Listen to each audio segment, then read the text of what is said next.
running my Zerglings up here and seeing that massive number of Marauders, and I actually did see these barracks. As you can see here, this is from my view, so I don't really have to worry about those spore crawlers anymore or any air, and I am getting a Spire because he has so many Marauders. I'm going to be transitioning into Mutalisks. Let's check out the income here again. I now have 10 more Harvesters than him, so I'm in very good position economically.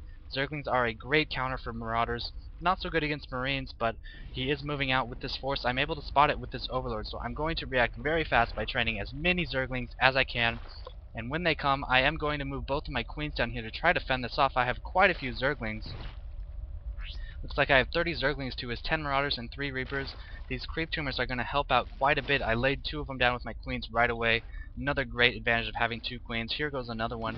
So a lot of bad Creep Tumor there. It did get shot down, but here he comes. I'm going to have to stop this rush if I want to stay in this game. I send in all my links. My Queens are kind of screwing off. I think I forgot to hotkey them, so I send them into the battle as well. He is being surrounded. I should move some links down here to take out the Reapers, who are doing a lot of damage to my Zerglings. But you'll notice up here, I keep rallying even more. There is a Marauder up there. And this fight is very close so far, but the addition of 6 more links from my hatchery seals the deal for me. He does have to run away with these remaining Reapers. He's trying to take a couple shots, but he won't be able to outrun my Zerglings for long. They're actually going to try to chase his men down, and the 2 Reapers and the 2 Marauders will not be able to get away.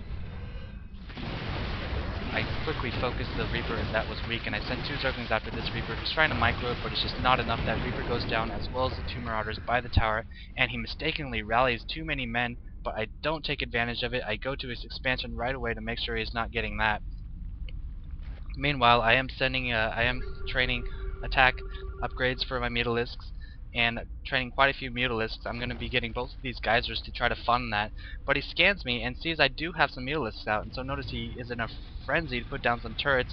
I might have been able to get in here with, the 3 or so Mutalisks, 4 Mutalisks, 5 Mutalisks I had, and did quite a bit of damage, but with these turrets, it would have been tough to navigate around the base, and I am happy right now just utilizing my 2 bases to his 1 base.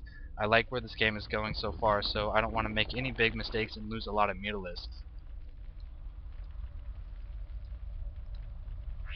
Again, income, I'm at 39 Harvesters to his 23 Harvesters, so making great use of my expansion, especially with the 4 geysers.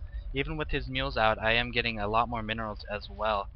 As far as the armies go, I have 26 Zerglings and 6 Mutalisks to his 6 Marauders, 2 Reavers, and only 9 Marines. So my Mutalisks still have not much to go up against, just a couple of Marines here. But he is going to start pumping those out because I am starting to go heavy Mutalisks, but hopefully my Zerglings will supplement them and take out those Marines before they can do a lot of damage to the Mutalisks. Keeping my Zerglings out here just to pick off any stray units or SCVs or any kind of land scouting that he decides to do.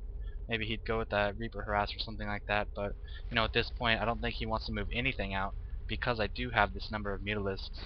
Put an Overlord on the island expansion, generating my goo so we can't expand.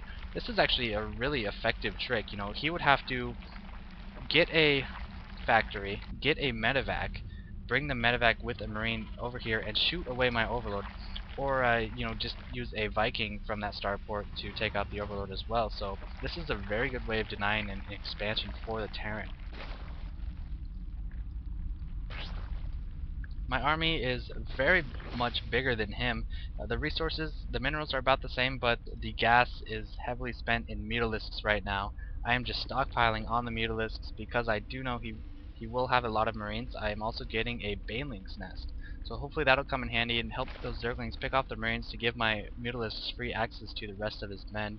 Zerglings kind of dilly-dallying, dilly-diddle, I don't know. He's got 21 Marines. Just sitting in the back of his base. He's got 1-1 upgrades, so he's doing decent on upgrades. And here's his command center, and he's just now getting a factory. So I don't know what we'll be seeing from that factory, but we'll see here.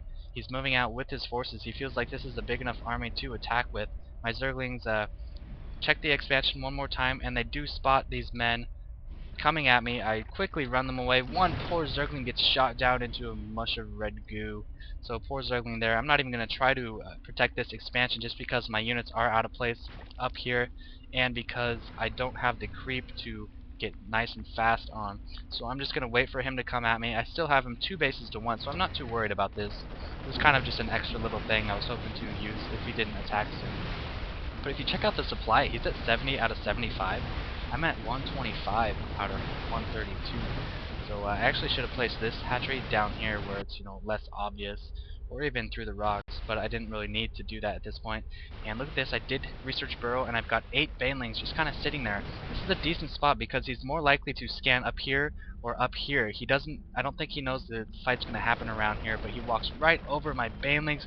I unburrow, take out so many marines, and weaken a lot of units. Not quite as under him as I would have liked to be, but that was well enough. Tons of zerglings. I didn't even need the zerglings, and I didn't even need the mutas. One of those pieces of the army would have done just fine, and he knows it is over. He cannot beat me economically, and I just have too many forces I could overrun him in an instant. So that's that replay. Again, guys, check out scaudios.com, and thanks for watching.